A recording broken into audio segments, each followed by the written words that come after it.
2026 के बारे में अगर हम सोचें तो ये अमेरिका के लिए तो बहुत फ़ायदेमंद रहा, क्योंकि 2026 शुरू होने से बाद एक दो दिन में ही वेनेजुएला पे कब्ज़ा किया और कहते हैं कि 100 बरस का उसने कमा लिया।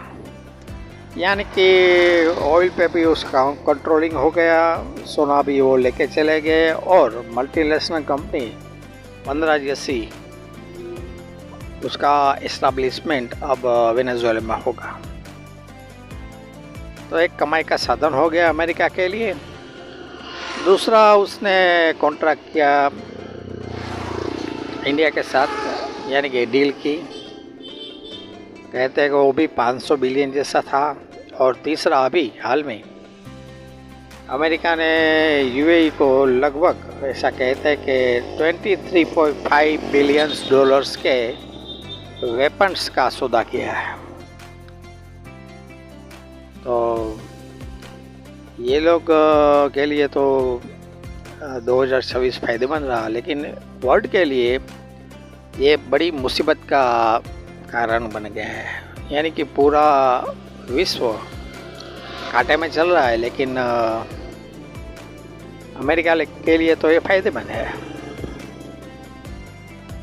इस युद्ध से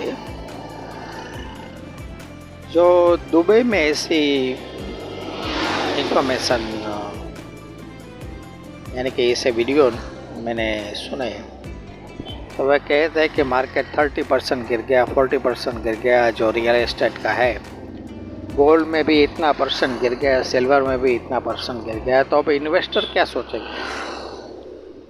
जैसे कंस्ट्रक्शन बिजनेस में जुड़े उसके बड़े बड़े प्रोजेक्ट होंगे तो उसका प्रोजेक्ट तो अब घाटे में चला गया। 10-15% का प्रॉफिट होगा, इसमें ज़्यादा तो नहीं होता है। अगर 30% मार्केट गिर जाए तो घाटा तो हो गया पहले। तो वो क्या करेंगे, अब इन्वेस्टमेंट के लिए दूसरे देश में चले जाते हैं।